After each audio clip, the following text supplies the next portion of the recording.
Welcome, sleepless spirit.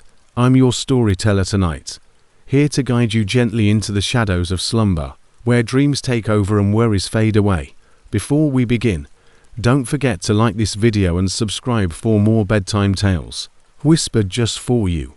Let me know in the comments, where in the world are you watching from, and what time is it as you listen tonight? And if there's a story you've been longing to hear, something spooky, something comforting, tell me. I'm always listening. Now, tuck yourself in. Let the darkness wrap around you like a warm blanket. It's time to let go and drift into the story. Greetings, drowsy spirit. Tonight, I will tell you a story that will help you fall asleep soundly.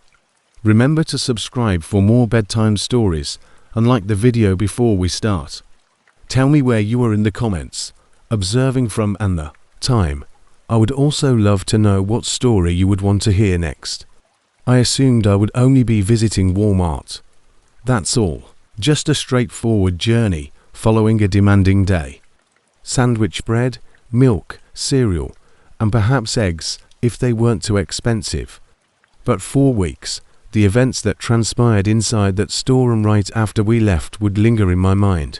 At night, the asphalt was already mushy, and it was June, the type of June that occurs in Mesa, Arizona. By noon, beneath your sneakers, by 5 p.m., it seemed as though the sun had a personal grudge. My son, who is 9 years old, Liam, had spent the entire day at home. I was juggling remote work and parenting with the onset of summer break. I had spent that afternoon bouncing between folding laundry, making Zoom calls, and attempting to determine why the payment for summer camp still hadn't cleared. I had to stock the refrigerator and get my mind straight. I snatched up my keys and said, "Liam, put on your shoes. We are making a brief trip to Walmart." Already sporting those battered Spider-Man sneakers, he jogged out of his room.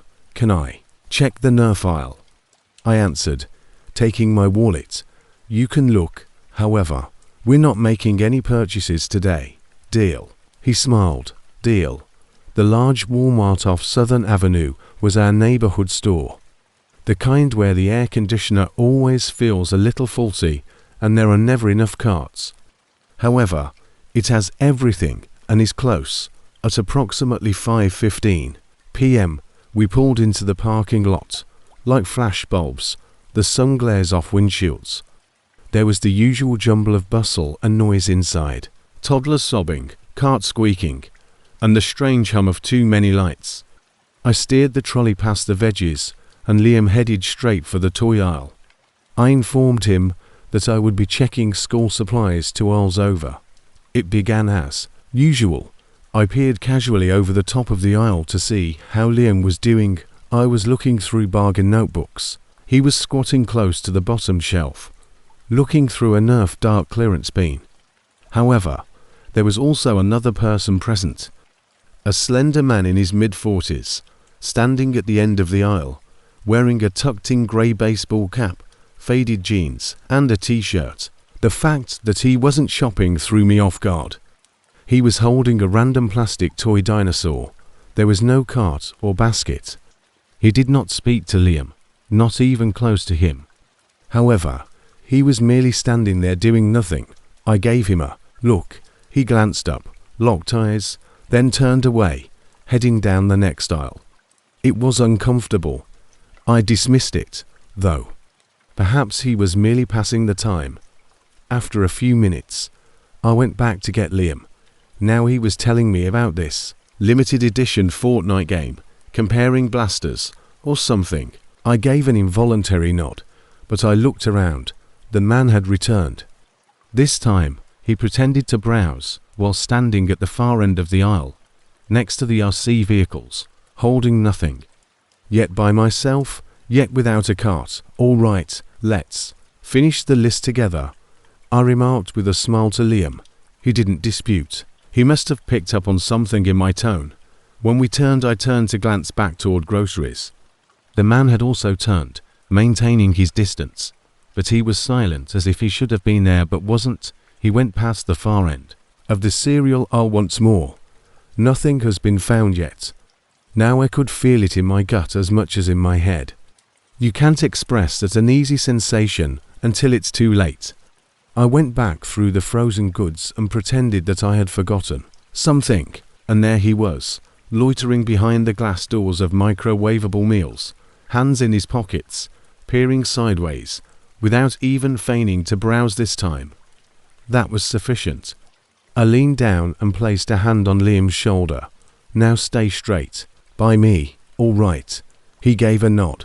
Didn't inquire as to why. I pushed the trolley more quickly as I made my way to the self-checkout.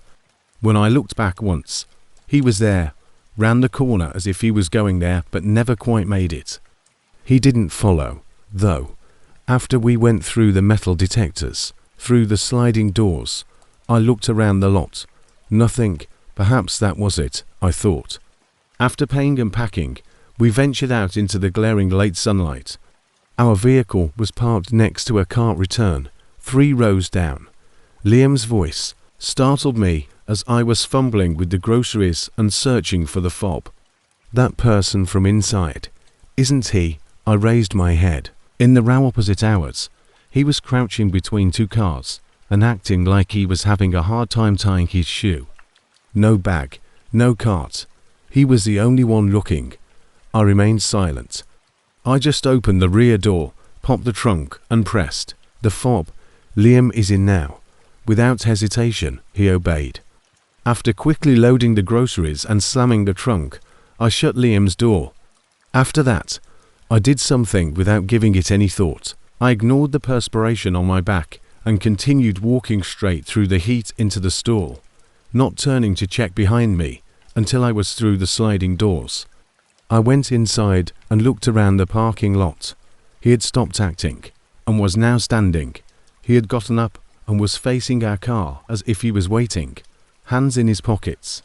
I went directly to customer service on foot. Someone is outside next to our car, and I believe he followed us inside the store. He wasn't going shopping. After a moment of hesitation, the woman behind the counter called for a manager. A man in a blue vest, short and balding, approached. Security was then summoned.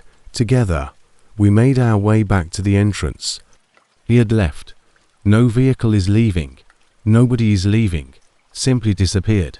He was there from the toy aisle to the grocery store, according to the security footage they retrieved.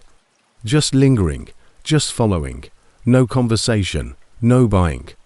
I wasn't satisfied, even though they reported it, marked it, and promised to keep an eye out if he returned. I made a report on the non-emergency police line, filled them in on everything, and provided a description.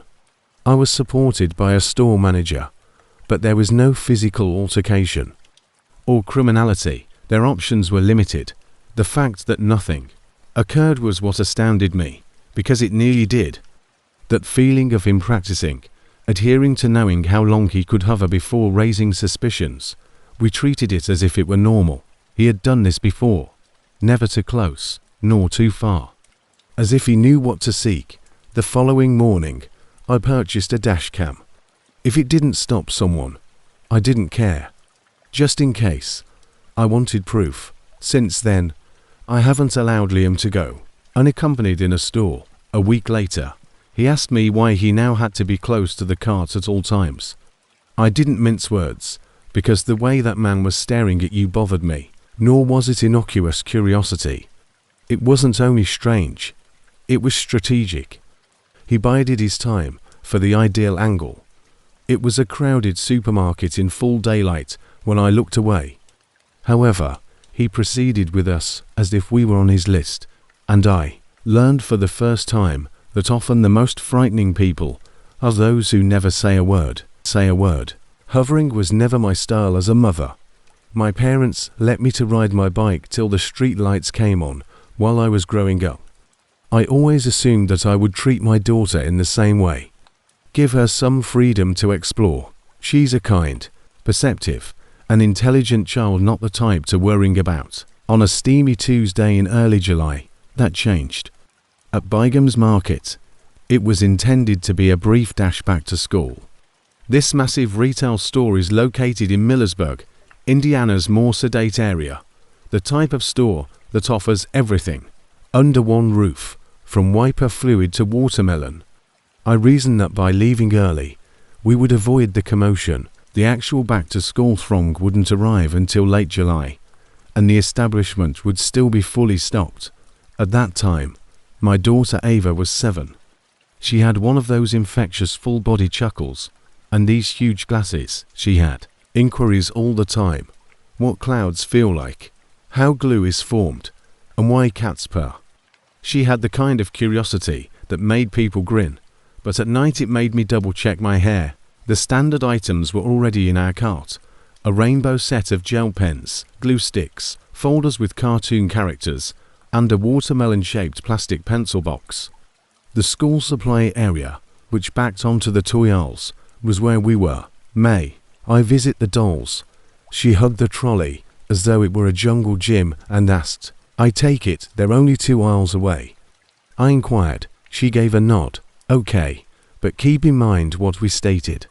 If someone isn't wearing a name tag and the red shirt, don't talk to them. Come get me if something feels strange. All I'm doing is comparing the sizes of binder." She smiled, saluted me briefly, and ran away.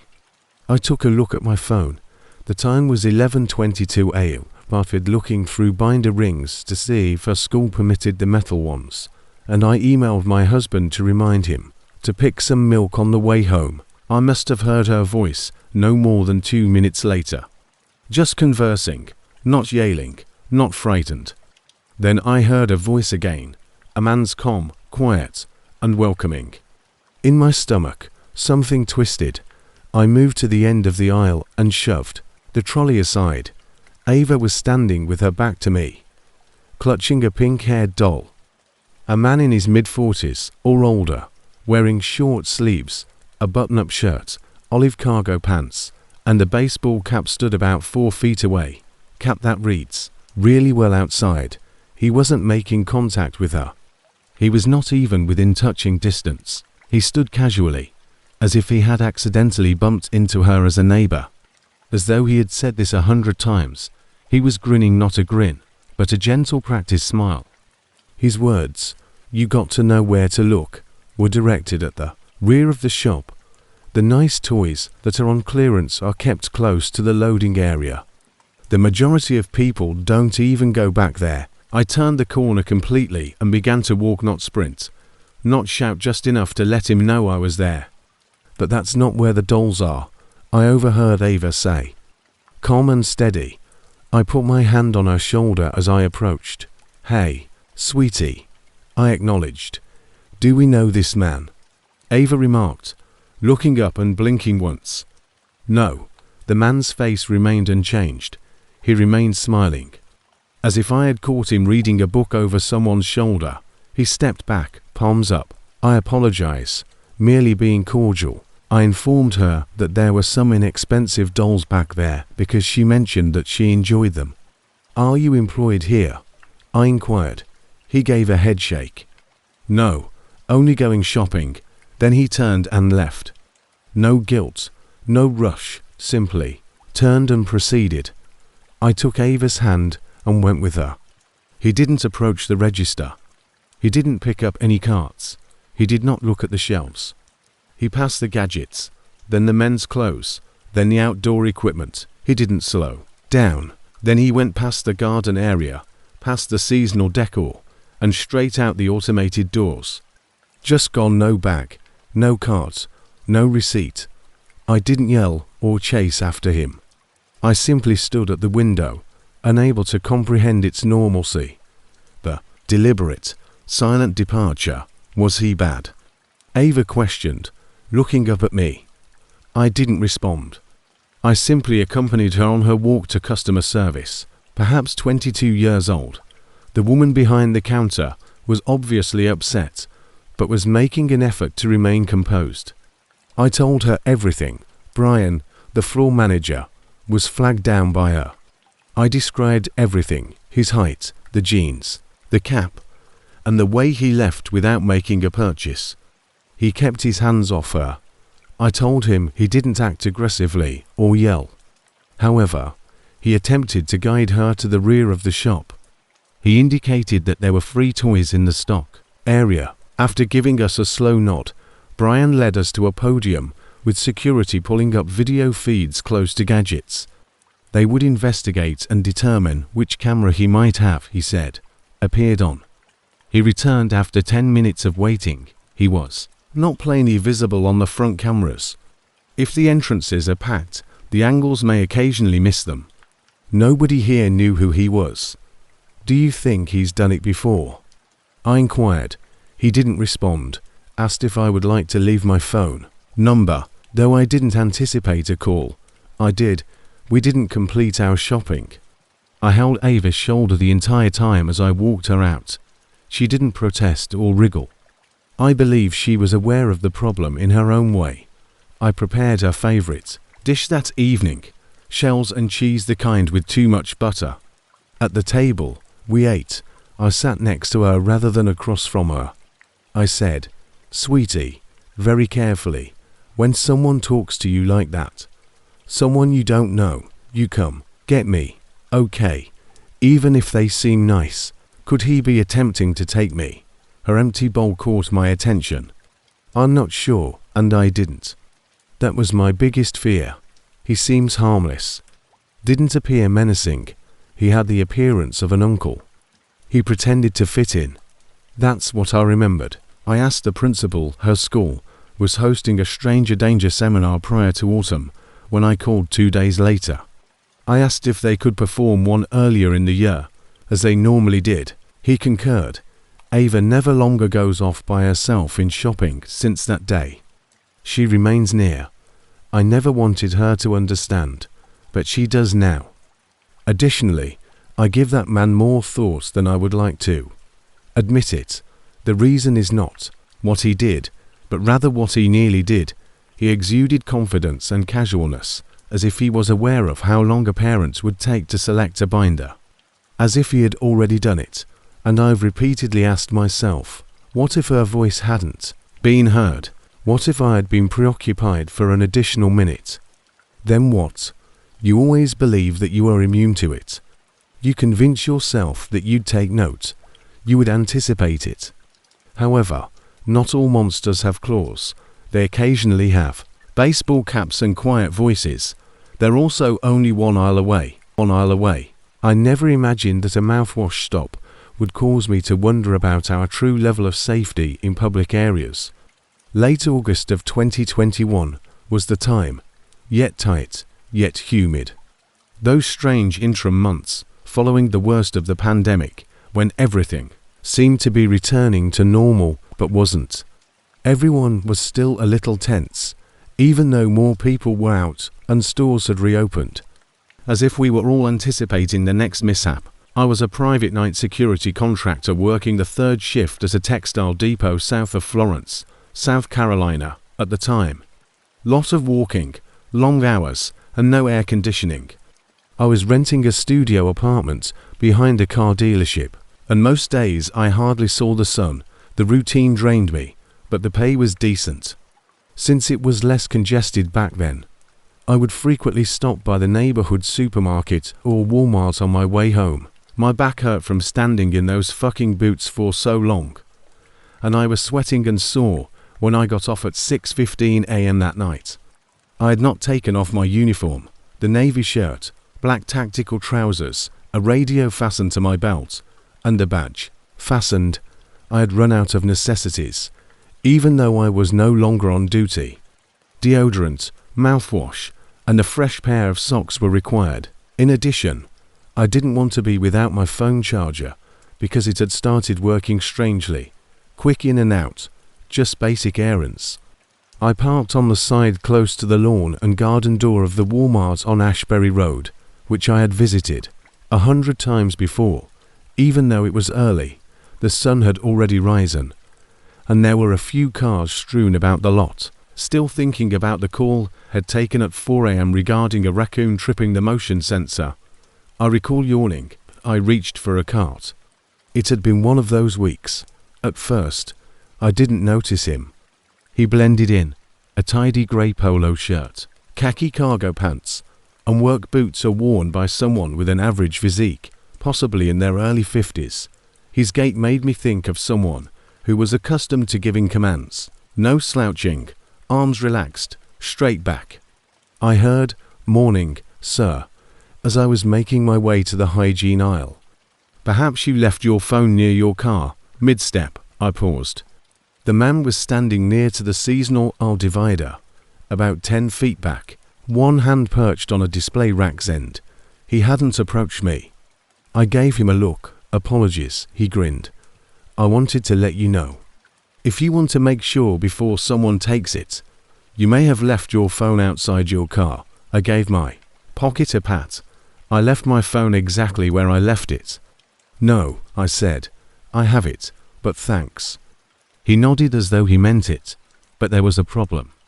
There was no Walmart vest on him, not even a clipboard, a walkie, or a name tag. However, he stood as if he was accustomed to being inside. "You're employed here?" I inquired. "I assist him," he said carelessly. "Just keeping an eye out for things related to loss avoidance." I furrowed my brow. "Have you got identification?" He gave a small laugh. "We are no longer required to wear them. There were too many client complaints during CO. You were aware of the situation." Bullshit. Every genuine employee I'd encountered, including Postco, had at least something recognizing them, particularly those who work in loss prevention. I grumbled and resumed my leisurely trek. I walked down the aisle with bath products and shampoo. I looked over my shoulder as I paused to get deodorant. Once more, he found himself halfway down the aisle, merely perusing a shelf without paying much attention to anything. I clenched my neck. "You learn to read posture from years of working in security." He had to alert. 2 square shoulders. I accelerated, made a rapid right turn, but turning left beyond aisle 10. I landed up in toys after circling around electronics. I was hoping he would follow. As expected, a few minutes later, he turned the corner as if he was simply aimlessly strolling. I pretended to look through remote control automobiles while I stood motionless. "Everything good?" I didn't look up when I asked. "Just checking on things," he said, taking a step toward her. "Recently, there's been a lot of thievery. You'd be shocked." I turned to look at him. "Will you ever present me with identification?" His face shifted, only a little less amiable. "Tighter mouth. You should show more deference," he remarked. "All I'm doing is my job. Next, get your boss right here. I'll wait." At that point, his entire attitude changed. The phony politeness faded. He gave me another look and then huffed. Briefly, he responded, "Whatever, man," and pivoted on his heel. I remained motionless as he left, heading back toward the door by the self-checkout other than any employee area. My chest thumped with my heart. That exchange didn't sit well with me at all. There was a problem. I strolled over to the front desk where the customer service was located. Someone was returning a blender with the assistance of a young woman wearing a blue vest. She grinned at the sight of me waiting. "Am I able to assist you?" "Yeah," I replied. "I think there's a guy pretending to be security in here." Her grin dimmed. "What does he look like?" I characterized him. His attire, stature, physique, and his words. She and the older woman behind her looked at each other. "A manager, perhaps." "Will you please wait a moment?" she inquired. After a minute, a short, square-billed man emerged from the back office with a radio and a legitimate badge. That was his name tag, Daniel, Asset Protection.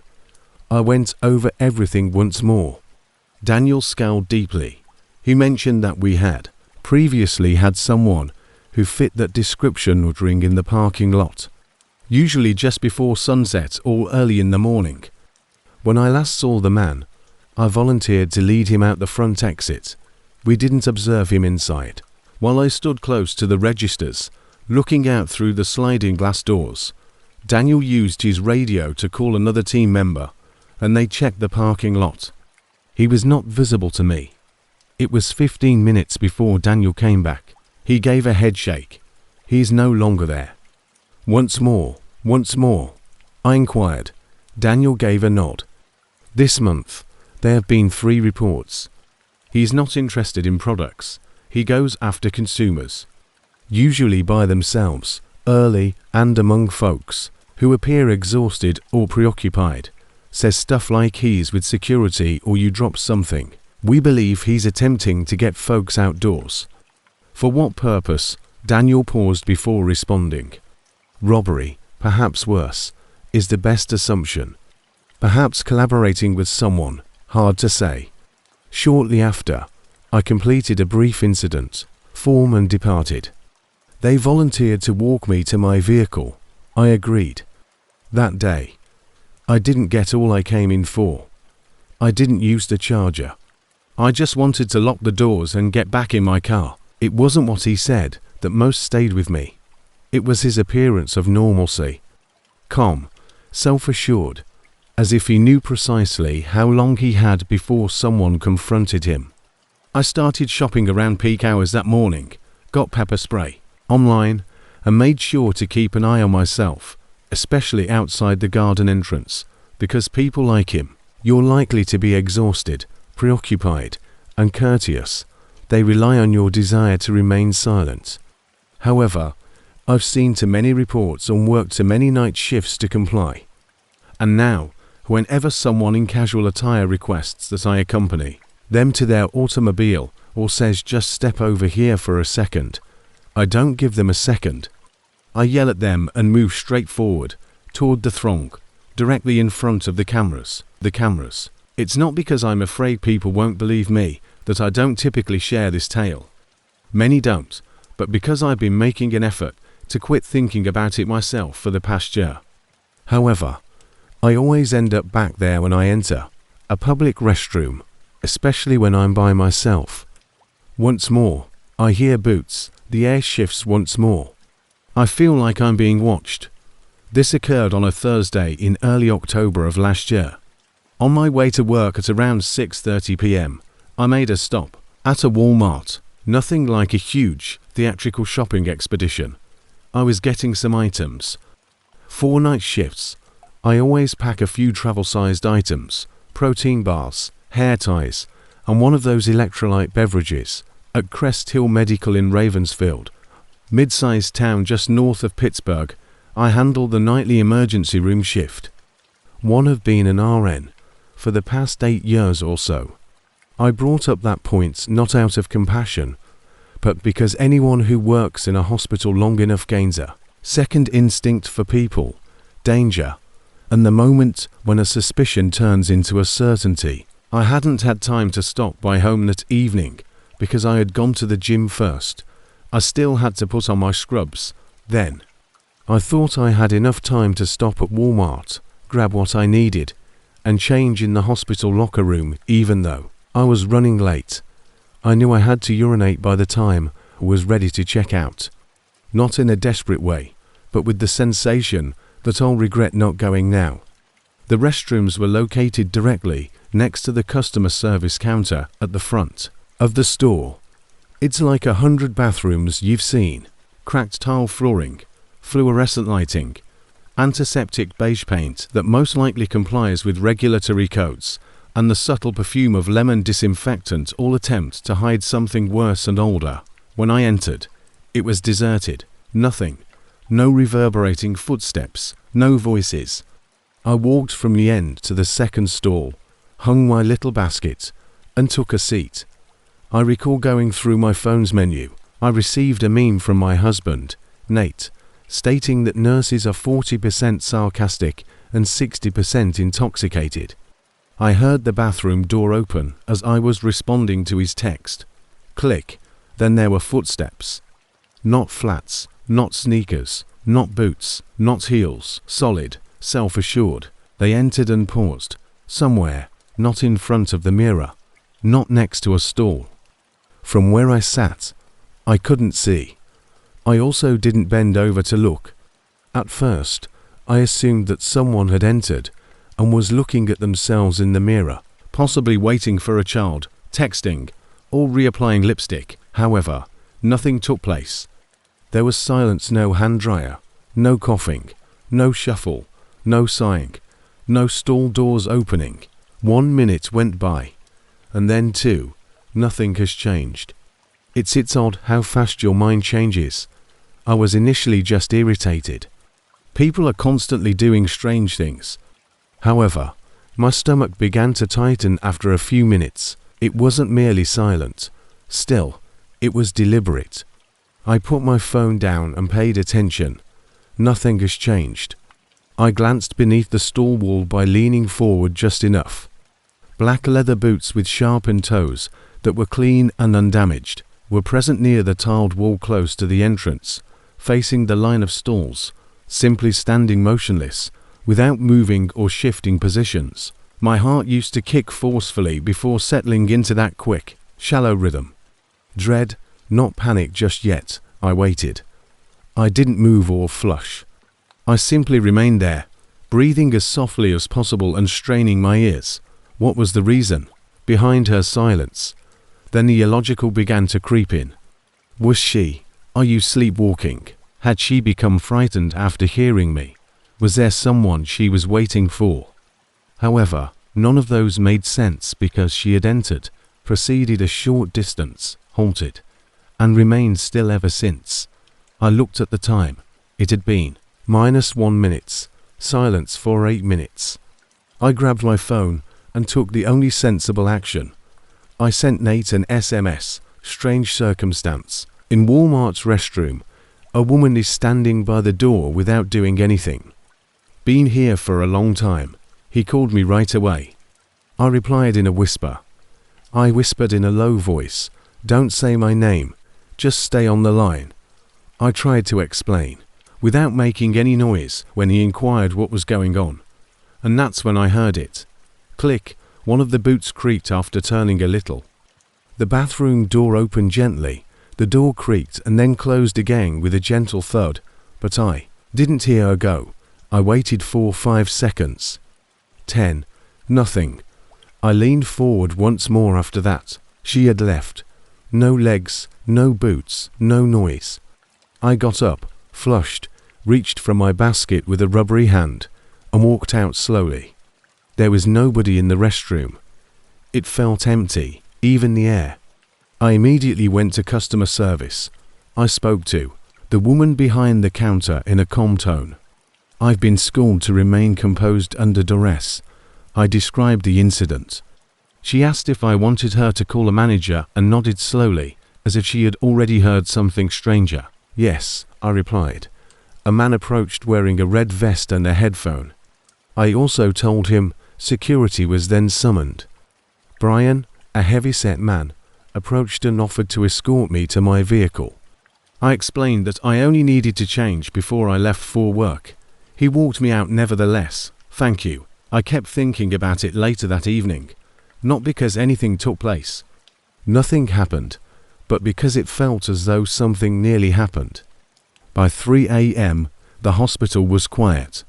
I messaged Nate once again to find out if he thought I was exaggerating.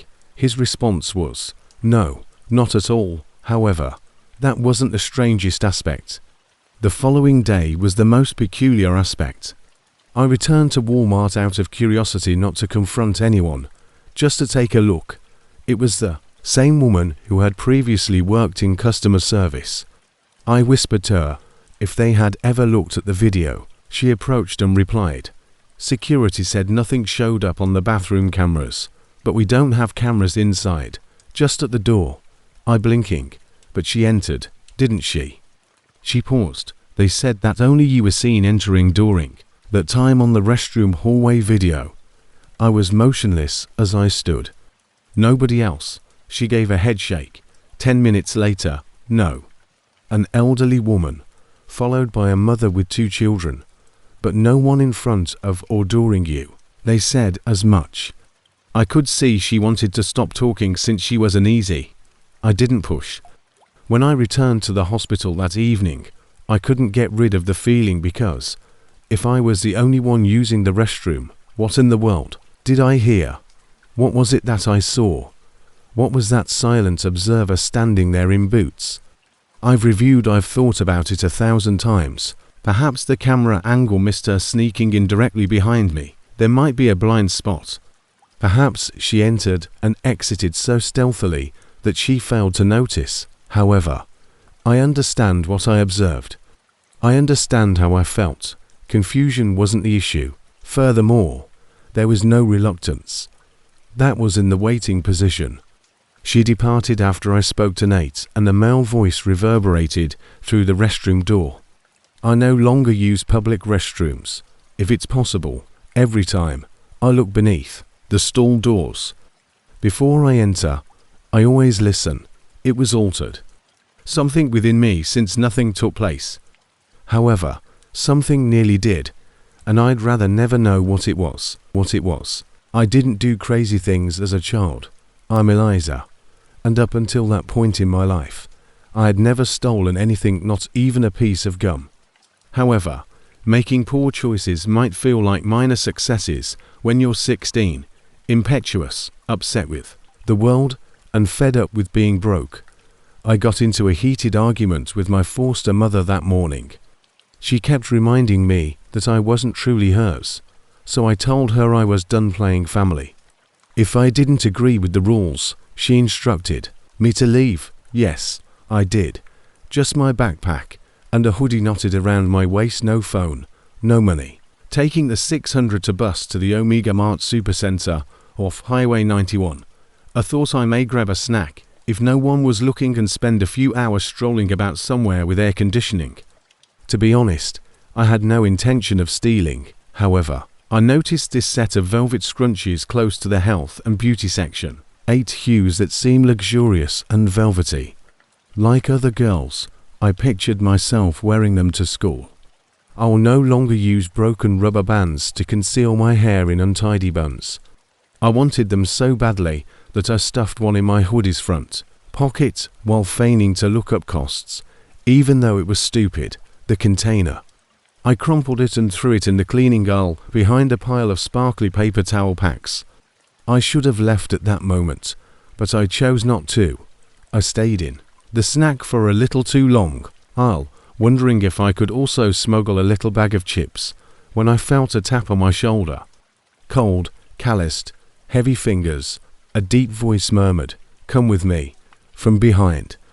When I turned around, I saw a man who was easily 63, muscular like a linebacker, with a sun-spotted bald scalp and a close-cropped beard that obscured his face. In addition to his navy windbreaker and black slacks, he had a badge that read Omega Security on his left breast, which glinted faintly. What is this about?" I asked, feigning ignorance. "The word theft," he said bluntly. My cheeks started to get heated. "All right. Have a look. I apologize. I can simply cover the cost." I stayed in the store the entire time. He didn't answer. Simply put a big, non-aggressive hand on my upper arm and murmured, "Don't test me." He started leading me beyond the checkout lines, away from the patrons, and towards the grey doors by the employees-only storage passageway. I wanted to back off and voice my objection more loudly, but something about his composed, controlled movements gave me the impression that if I protested, it would only get worse. We entered the storage area through the doors. Dimly lighted by flickering overheads, tall metal shelves loomed on both sides, lined with boxes and crates. Then he switched a light switch above a tiny door that was wedged between two mop buckets. They unveiled a set of concrete stairs that led down into the shadows. "Let's move," he murmured, pointing to the floor. I stopped. "The office is where? Do you prefer someone else, or do you typically have cameras?" His fingers tightened slightly on my arm, but he didn't respond. Instead, he just stared at me blankly. They kept the surveillance equipment downstairs since they thought it was just a janky layout. I started to descend the stairs. I heard a wham as soon as I reached the third stair. Behind me, the door above smashed. My heart stopped beating. I ran back up after turning around. Hello. I tried the knob on the door. Locked. What the hell? With my fists hammering the metal, I mumbled. No answer. I took my phone out. No signal, of course.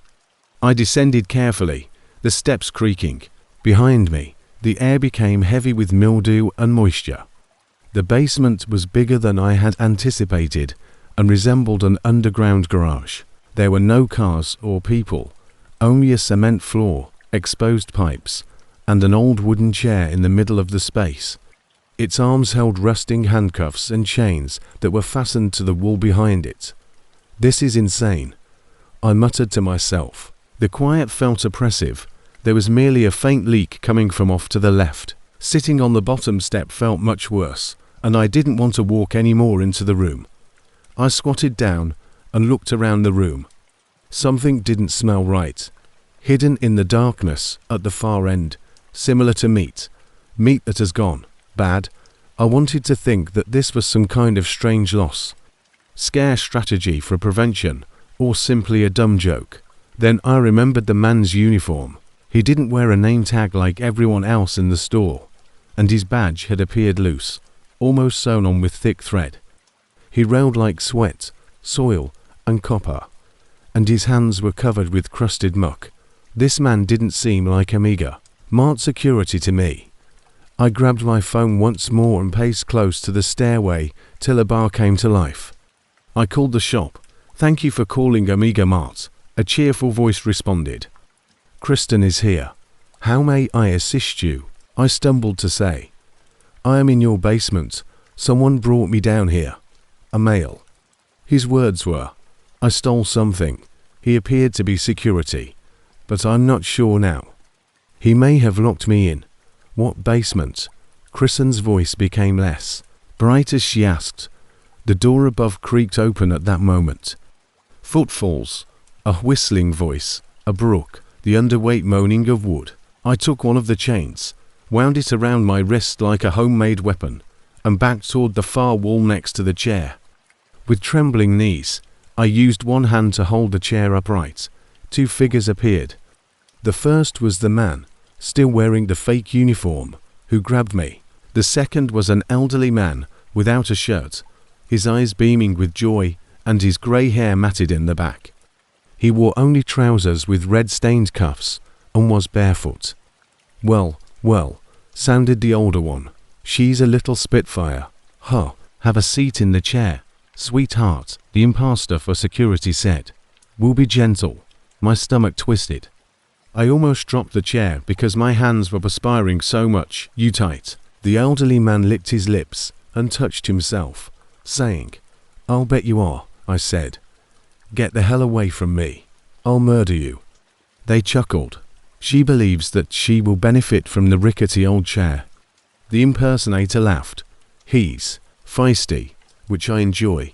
With a smile, the elderly man removed his belt and wrapped it over his knuckles.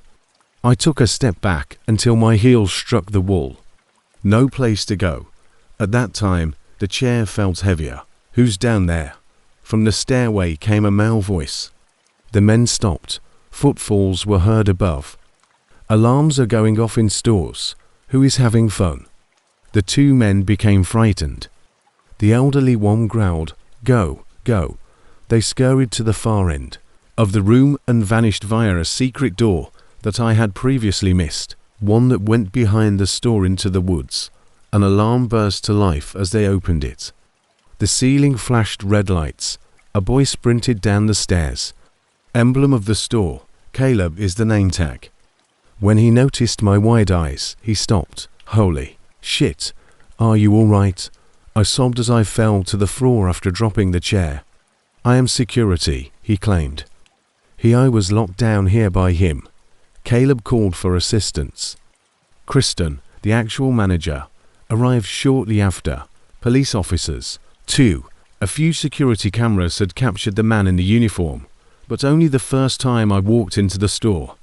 He was not listed in the personnel files. Nobody was aware of his identity. The elderly man was never captured on video. They discovered a decaying dog cadaver behind the pipes in the basement. The secret door opened into thick woods and led to a rusty storm exit. While the police took my statement, Kristen provided me with a blanket and waited with me. "What would happen now?" I asked her, softly. "They'll investigate," she said. "Eliza, You should never trust anyone, unless they have a legitimate Omega Mart name tag on them going forward. Upstairs is security. It has always been. I nodded while, still trembling. I just wanted a stupid scrunchie. She gave me a shoulder squeeze. You're fortunate. Some girls are unable to return up those stairs on foot. The men never turned up. Not yet, anyhow. I never doubted myself in front of others. I don't tend to overreact. As a single mother of 2 children, ages 8 and 13, I've grown accustomed to managing things alone. Their father hardly ever calls and lives 3 states away. I therefore don't freak out when anything seems strange. Even though I pay attention, what transpired on Thursday night made me wonder how many times I failed to notice the warning signs in the past, how near we are now without being aware of it. In Laurel Glen, a little Tennessee town that has expanded just enough to have a store, it was a typical evening. Essentially a Walmart knockoff, but with less expensive lighting and even less expensive employee training. We traveled. My youngest, Chloe, wanted new folders for the upcoming school year, and my oldest, Emma, had been reminding me for days that her gym shoes were no longer fitting. So we went out after supper. Despite my fatigue, I assumed we would finish everything at once.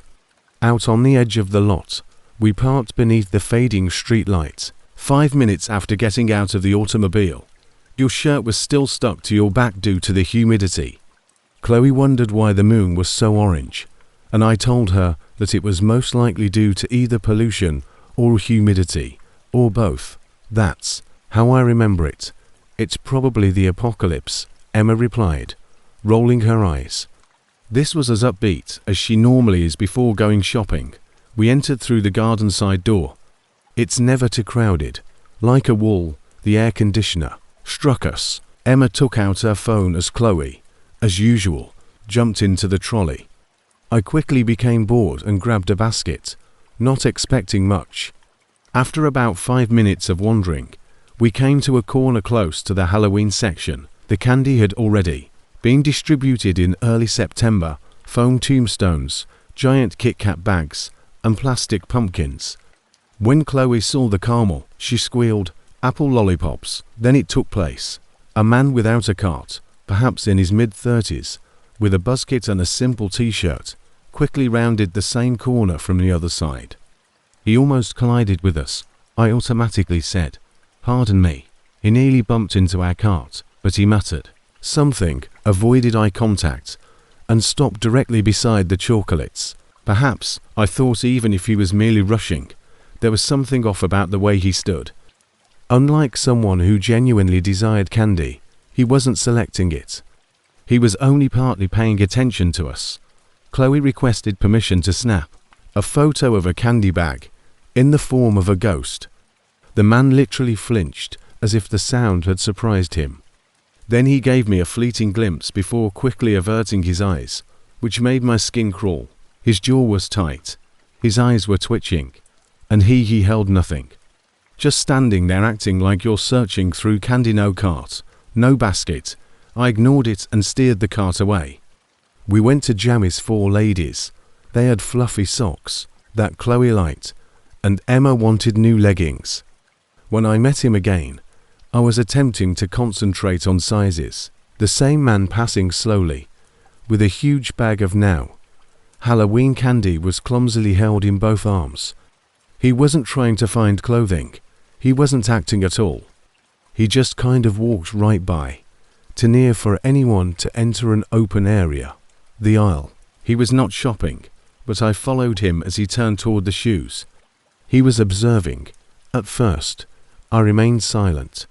Perhaps I was dreaming. Perhaps he simply lacked spatial awareness. Desperately, I wanted to believe that. Across the aisle, the girls moved toward the boys' area. I looked up while still rummaging through my pajama trousers, now dressed as the youngster.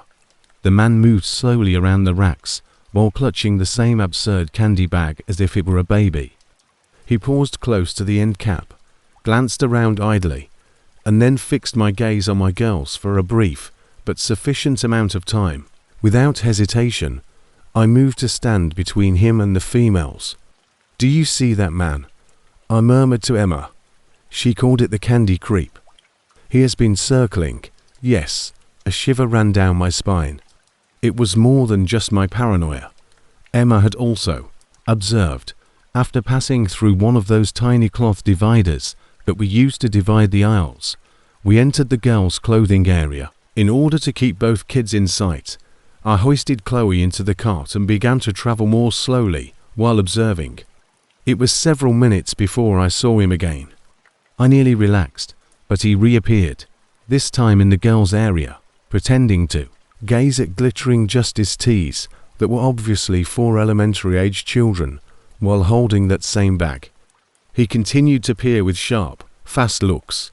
He snapped his head away and shuffled a few paces, feigning to peruse as soon as I got his attention. I took out my phone and turned the card away. I was unsure of my next course of action. Make a phone call and snap a picture of him. However, at that moment, standing at the far aperture with an excellent line of sight into the girl's clothing, he ducked back through the barrier and circled back to the boys' side. My stomach turned over when he did something else. He took out his phone, glanced at it, typed something, and then fixed me with his gaze. I went cold. He averted his gaze once more and left as if nothing had occurred. However, I had lost my composure. I had an electrifying sensation on my skin. There was a problem. Totally incorrect. Then I noticed a second man standing next to some gadgets.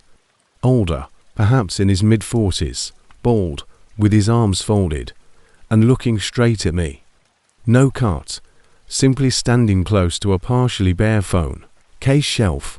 I quickly made my way back to the junior department while feigning to be perusing tank tops. Both of my girls realized something was strange, so I kept them in the cart. I whispered to Emma, "Don't get lost. Remain near. We may depart." Shortly, a third guy appeared as I looked around. He strolled like he belonged there. He slipped into the girls' garments, grabbed a Justice hoodie, set it down, went to get baby things, returned, looked at Chloe in the cart, and didn't even bat an eye when I looked him in the face.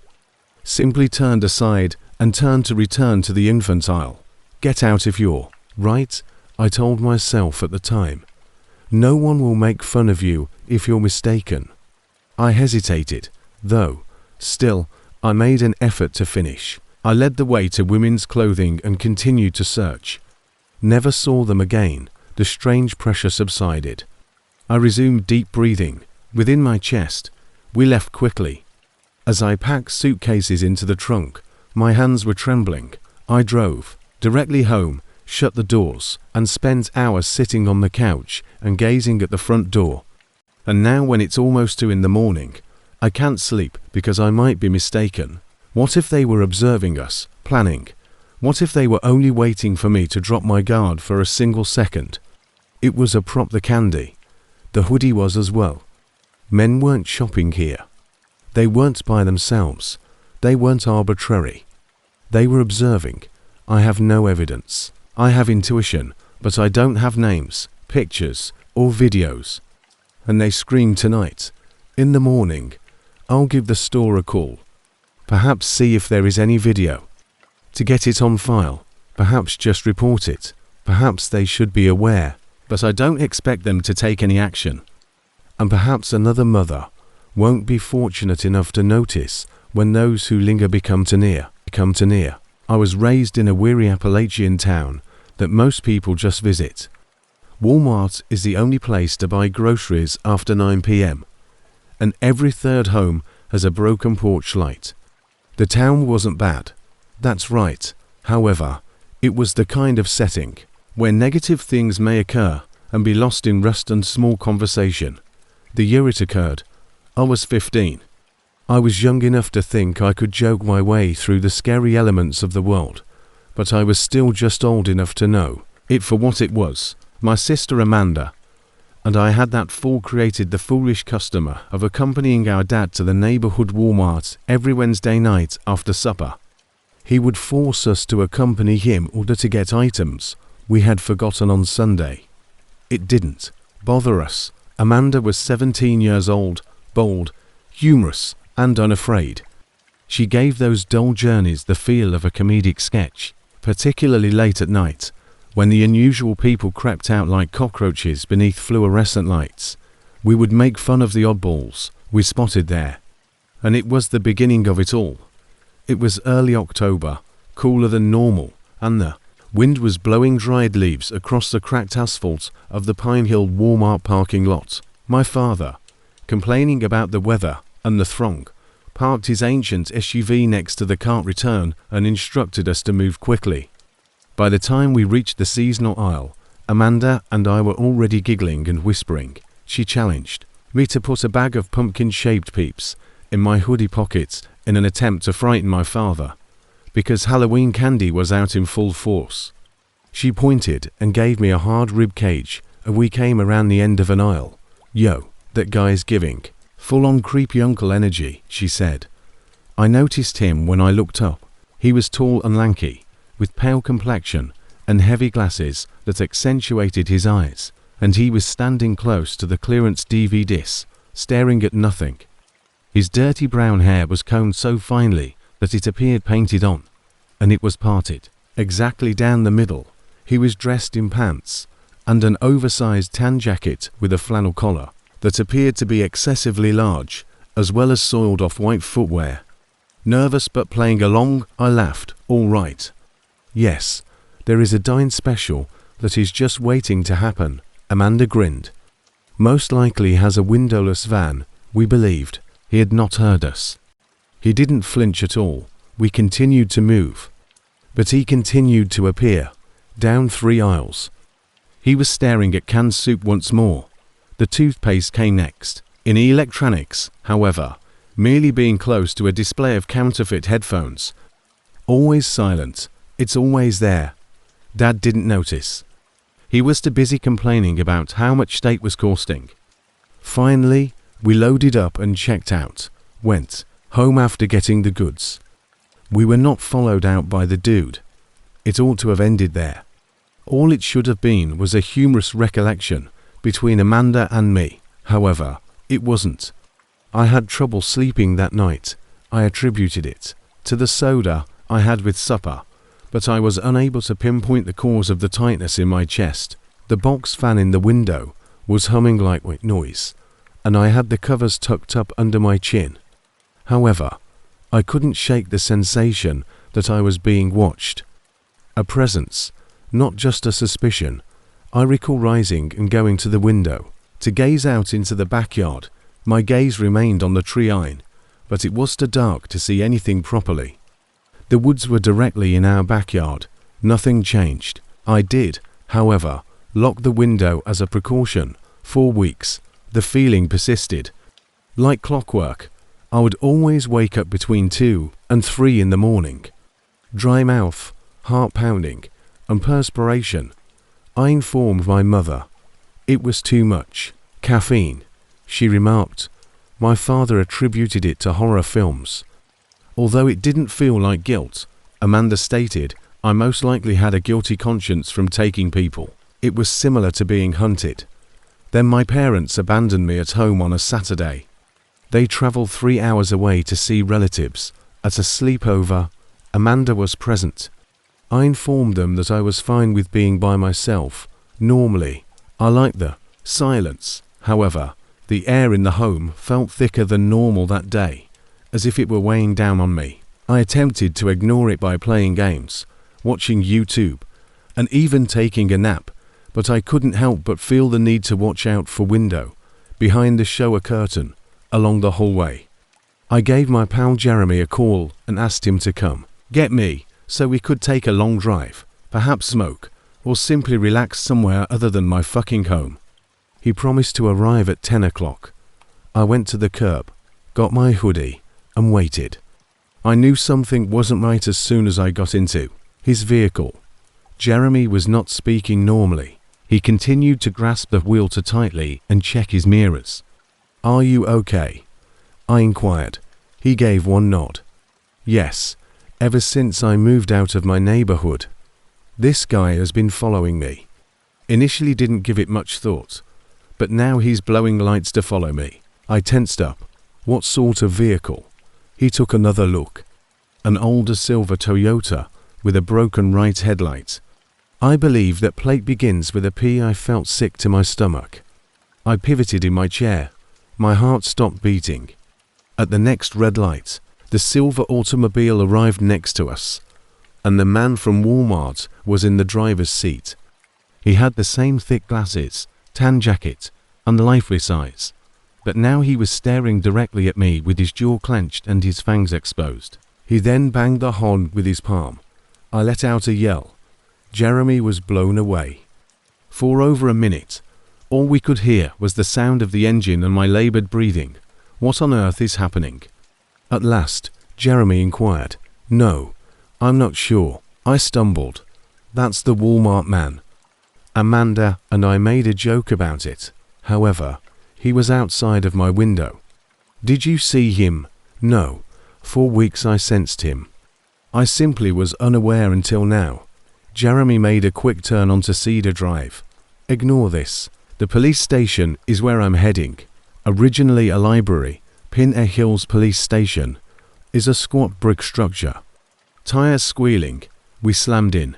We went inside while I was still trembling. Our friend Kayla's father, Cop Reeves, was the on-duty cop, a large man with doubtful eyes and a gentle face. After hearing both Jeremy's and my stories, he asked Jeremy if he could recall the license plate. It sprang out of Jeremy's memories. Officer Reeves's expression transformed as he entered it into the system, and I will always remember it. He became quite silent. He then turned to us after picking up the phone and calling to units. He informed me, "We're sending a car to your place and another to look for the car. Hold on tight." They called my parents. They were on their way back already. I assumed that was the end, that he would be gone, and that it had all been a simple miscommunication. However, a police unit located the man 15 minutes later. He had given up driving. He was digging in my front yard, outside the window of my bedroom, through the shrubs. He had a duffel bag concealed behind the bushes when he was taken into custody. It contained a rusted crowbar, condoms, zip ties, duct tape, and a taser. And it didn't get any worse than that. The individual, whose name I will not mention here, had a history of stalking children and was a registered sex offender. He had served his time, been freed, and moved around town under false pretenses. Not even Pinner Hill was his home. He had been residing in his vehicle. He had waited and watched 4 days after following us out of Walmart that evening and parking across from our house. It was taken seriously by the local DAR. They had sufficient grounds to detain him without bail based on the stalking, the intent, and the contents of his backpack. He didn't ever come clean. Didn't have to. After that, everything fell into place. 4 months. I didn't get enough sleep. Every night. I left the light on in my bedroom. Obtained a window lock. Motion lights were fitted. Dad held on to his old shotgun. In Walmart, Amanda never cracked jokes. Once more. What happened wasn't the most frightening part. That's what nearly happened. The covert manner in which he entered our lives without our knowledge. How simple it was to ignore him. How we chuckled, as we believed we were in control, even if we were actually already being pursued. When that occurred, I was 22 years old. Even after 10 years, I continue to think about it at the most peculiar times. When I hear a stranger remark something little weird, or when someone walks a bit too closely behind me in a store. The year was 2013. I used to reside in a Georgian suburb outside of Savannah. Not the tourist favorite old area with cobblestones and Spanish moss. The area where chain restaurants, supermarkets, and parking lots are spaced out every half mile. I married, young, at the age of 20. By the time I was 22, I had a daughter who was almost 2 years old, a mortgage that we were barely making ends meet, and a husband who put in 50 hours a week installing HVAC systems. That evening, we had no intention of visiting Walmart. We just finished our dinner, meatloaf left over. I recall that. Additionally, the infant had messed up with the mashed potatoes. We had nearly run out of wipes. I required milk. It's like that. One of those really short journeys. Let's simply head to the Foresight one, I told my spouse, Evan, compared to the one by the mall. It is closer, he concurred. He stated he would accompany me even though he didn't want to go. We strapped the infant into the car seat, wrapped her up, and drove the short distance. It was a Tuesday, most likely around 8:45 p.m. I call this because the store appeared to be half dead, and the sun had already set. There aren't many cars in the lot, and the shadows are created by the buzzing yellow street lights. It was freezing. Inside, my skin constantly felt parched under those fluorescent lights. Evan and I parted ways. He wanted to look at the sporting goods discount rack. He was constantly searching for inexpensive fishing lures or discounted ammunition. I then led our daughter and the trolley over to the infant area. I was just there for 5 minutes. Excuse me, someone said as I leaned down to pick up a small pack of pink hair ties. Anticipating a store staff, I turned. Rather, I noticed an Asian woman, perhaps 5 feet tall, standing uncomfortably near the cart. Most likely in her hair was shoulder length. Her smile was composed and courteous, and she was in her 50s. She had a large-looking crossbody purse and a small black tablet in her hand. Yes, I said, already stepping back a little. Do you think that God exists? She inquired. I blinked. I wasn't sure how to respond. Despite my Catholic upbringing, I didn't attend church. I detested being impolite and was never good at confrontation, especially when I simply nodded at her because she appeared like a kind person. Yes, I said. Her eyes glowed, not warm, just brighter. Good, I said, she said. I want to show you something. She rotated the iPad to face me and tapped the screen. A slideshow came to life. English language expressions such as God is not a man, she's waiting, and pictures that appeared abstract but rather religious. A shimmering figure, clouds, and some lettering in a language I couldn't identify. I tried to push the cart forward and murmured, I'm sorry, I must. Just a minute, she hurriedly said. It is significant, you think so? This is for you. Then, I made an effort to be polite. I looked down at my kid, who was fiddling with the cart's tiny steering wheel. No, I said more forcefully. Thank you. She continued to follow. She followed me every time I turned an aisle.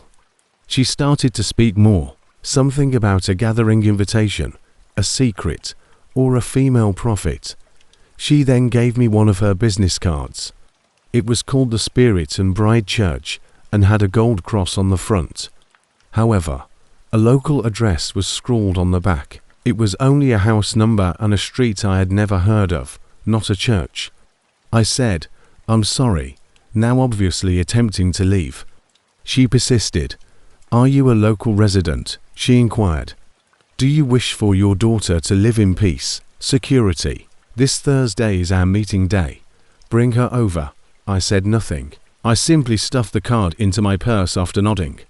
Evan showed up at that point. You good, babe? He said as he approached me from behind while brandishing a cheap fishing knife. The woman stopped. When she turned to face him, her attitude abruptly altered. She didn't bid farewell. There was no smile on her face.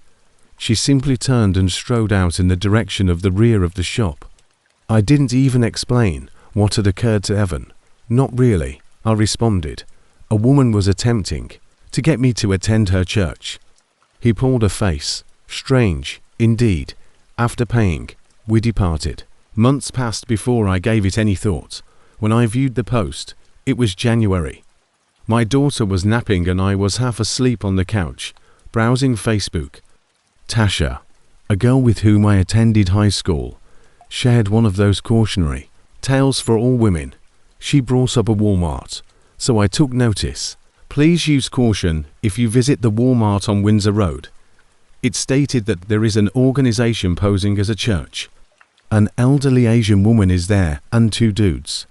She is approaching women to inquire about their belief in God. She then provides them with a fictitious church address. It's not a place of worship. Individuals have vanished. My relative nearly collided with a van. Although they are looking, the cops haven't done. Share this, please. I was chilly. I took the worn-out purse from the closet and threw it on the ground. It was unlikely. It had been months since I had used that bag. The inner zipper pocket still had the card, the handwritten address, the gold cross, and the church name are all identical. It wasn't the worst part, though. I checked the address. It was no longer even on a roadway. They had removed a listing. Google Maps displayed a hazy home with windows sealed up. The door had a crimson paint job. I showed Evan by calling him into the room. Pale-faced, he said, "You think it's the same person?" Whispering, "Same exact story, same pitch, same tablet." Each of us gazed at the television. Then I had another thought. She was aware that I had a daughter. She caught sight of her. "Yes. Do you want safety for your daughter?" She questioned me. She said that to how many other women? We attempted to report it. I made a call to the non-emergency number. Although she seemed exhausted, the woman I spoke with was friendly. After taking the information, she assured me that they would monitor it. It never materialized. However, I destroyed that card and never again went into a store at night by myself. A brief story appeared on the local news website in 2015, 2 years later. Not even a paragraph, really. Police in Savannah are looking into allegations of a group enticing women by pretending to be religious recruiters. No arrests, no names, however. I knew the neighborhood they were referring about. It was the location of the address. When I read it, a chill went through me. It wasn't only me. It was authentic. I occasionally try to think about what would have occurred if I had followed her to that meeting. If Evan hadn't arrived, or if she hadn't backed off. I believe concerning the women who didn't have a suitable companion, and I'm scared of it. Her smile, the way she howled, despite my refusal, her eyes remained composed, as if she already knew she was getting what she wanted.